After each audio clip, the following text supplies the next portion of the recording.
श्रीगुरुवे नमः। श्रुतिस्मृतिपुराणानाम् आलयं करुणालयं नमामि भगवत्पादं शङ्करं लोकशङ्करं। शङ्करं शङ्कराचार्यं केशवं बादरायणं सूत्रभाष्यकृतो वन्दे भगवन्तो पुनः पुनः।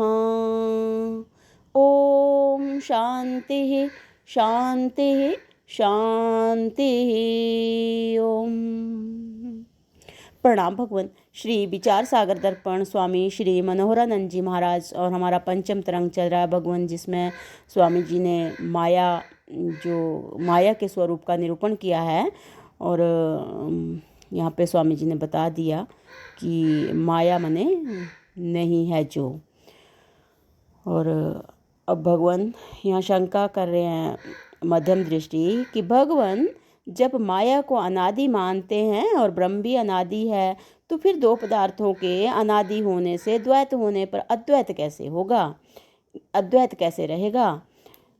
तो उत्तर में गुरु जी बता रहे हैं कि हे शिष्य, द्वैत सदा समान सत्ताओं में माना जाता है।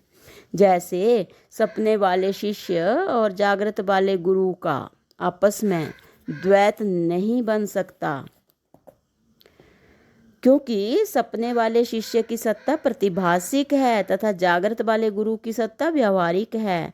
रस्सी और रस्सी में कल्पित सांप ये आपस में दो नहीं माने जाते, क्योंकि रस्सी की सत्ता व्यवहारिक है और सांप की सत्ता जो प्रतिभासिक इनकी प्रतीति मात्र है। ठीक इसी प्रकार ब्रह्म और माया का भी आपस में द्वैत सिद्ध नहीं हो सकता, क्योंकि ब्रह्म की सत्ता परमार्थिक है और माया की सत्ता प्रतिभासिक है।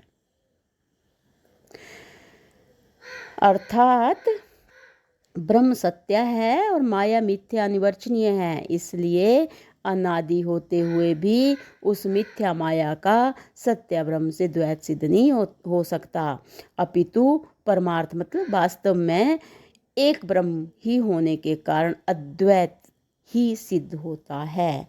और हे शिष्य, जैसे अंधकार घर के आश्रित होकर घर को ही ढकता है, उसी प्रकार यह मिथ्या अनिवर्चनीय अज्ञान मतलब माया जो है शुद्ध ब्रह्म के आश्रित होकर शुद्ध ब्रह्म को ही ढकता है।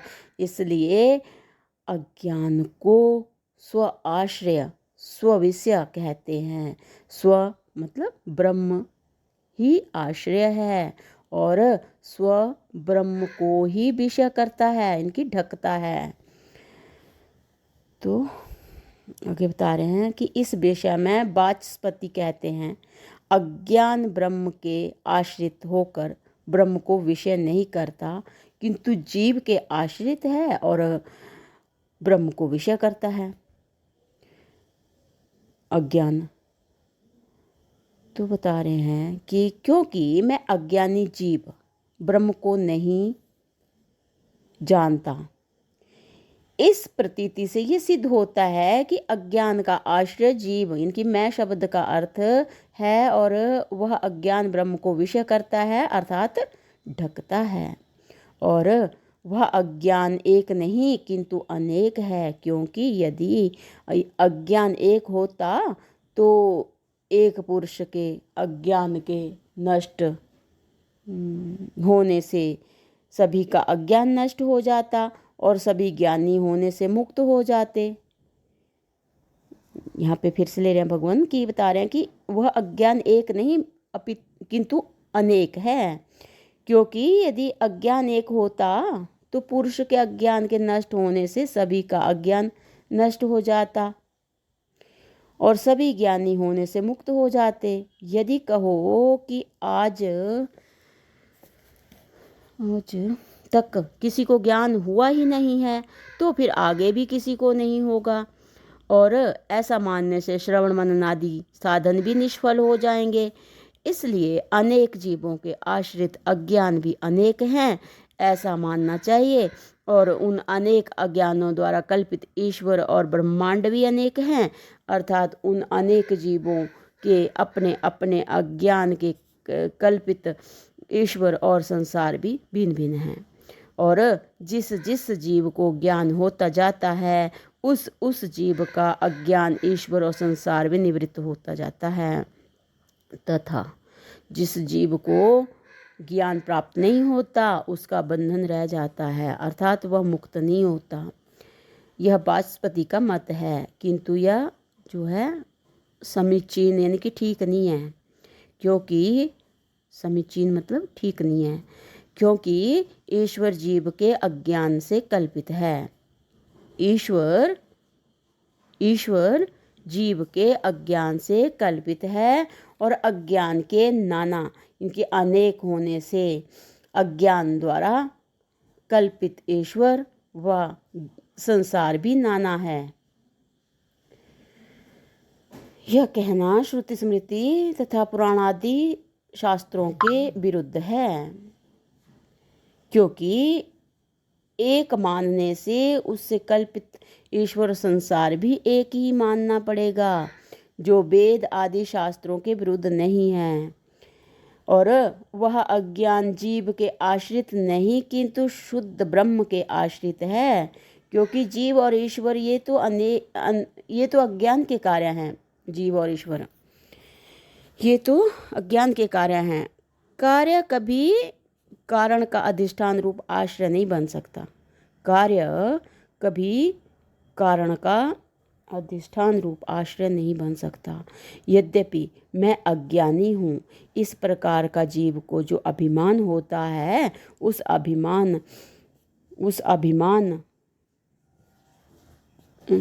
अभिमान के नाते अज्ञान का अभिमानी रूप आश्रय जीव कहलाता है, किंतु अधिष्ठान रूप आश्रय तो केवल ब्रह्म ही है। अतः उस अनादि एक अज्ञान को स्व आश्रय स्व विषय शुद्ध ब्रह्म के आश्रित और शुद्ध ब्रह्म को ढकने वाला मानना ही समीचीन है, ठीक है। अनादि एक अज्ञान को स्व आश्रय स्व विषय मतलब शुद्ध ब्रह्म के आश्रित और शुद्ध ब्रह्म को ढकने वाला मानना ही जो है वो समीचीन मतलब ठीक है। अगली शंका है भगवन यदि अज्ञान एक है तो फिर एक के ज्ञान होने से सभी का ज्ञान नष्ट होना चाहिए। इस वाचस्पति के दलील का कृपया करके समाधान कीजिए। तो गुरुजी बता रहे हैं कि हे शिष्य, रात्रि होने पर जो अंशी रूप अंधकार सर्वत्र व्यापक हो जाता है वह है तो यद्यपि एक ही, किंतु तुम्हारे घर में दीपक जलाने से जो अंधकार का अंश तुम्हारे घर को व्याप्त करता है वही अंश केवल नष्ट होता है, ना कि दूसरा अंश। इस प्रकार जिस घर में दीपक इत्यादि से प्रकाश होता जाता है उस घर वाला अंधकार अंश नष्ट होता जाता है। ठीक इसी प्रकार जिस अंशी रूप अज्ञान ने जो है सारे संसार को अपने नाना अंशों से व्याप्त कर रखा है वह है तो यद्यपि एक ही, किंतु जिसके अंतःकरण में ज्ञान दीपक जलता जाता है उसके अंतःकरण वाला अज्ञान का अंश नष्ट हो जाता है, और जिनके अंतःकरणों में ज्ञान का उदय नहीं होता उनके अंतःकरणों में अज्ञान का अंश रह जाता है।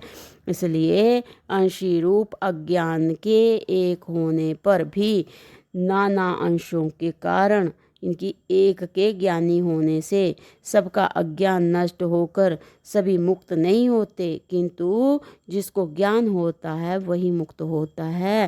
परंतु हे शिष्य, यदि किसी को वाचस्पति का बताया हुआ नाना ज्ञान पाद ही समझ में आ जाए तो उससे भी अद्वैत ब्रह्म का ज्ञान हो सकता है। इसलिए उसके खंडन में मेरा कोई आग्रह नहीं है, क्योंकि जिस प्रकार से जिज्ञासु को अद्वैत ज्ञान हो जाए उसके लिए वही तरीका ठीक है। जिस प्रकार से जिज्ञासु को अद्वैत ज्ञान हो जाए, उसके लिए वही तरीका ठीक है। नैष्कर्म्य सिद्धि कराने में भी लिखा है, नहीं, नैष्कर्म्य सिद्धिकार ने भी लिखा है, यया यया यया यया जिससे भवेत पुंसाम व्युत्पत्ति प्रत्यगात्मनि सा स एव प्रक्रिया ही सयात साध्वी सा च व्यवस्थिति। तो इसका मतलब है कि अर्थात जिज्ञासु को जिस जिस प्रक्रिया से प्रत्यग आत्मा अपने स्वरूप का, प्रत्यग आत्मा मतलब अपने स्वरूप का ज्ञान हो सके, वही प्रक्रिया वेदांत सिद्धांत में श्रेष्ठ है और वही व्यवस्था है। तो अगली शंका में मध्यम दृष्टि पूछ रहे हैं भगवान आपने बताया कि वह अनादि अज्ञान शुद्ध ब्रह्म के आश्रित है, किंतु ब्रह्म तो ज्ञान स्वरूप है, उसके आश्रित अज्ञान कैसे हो सकता है? तो भगवान इस शंका को जो है वो अगले सत्संग से कंटिन्यू करते हैं। प्रणाम भगवान। ओम शांति ही शांति ही शांति ही। ओम।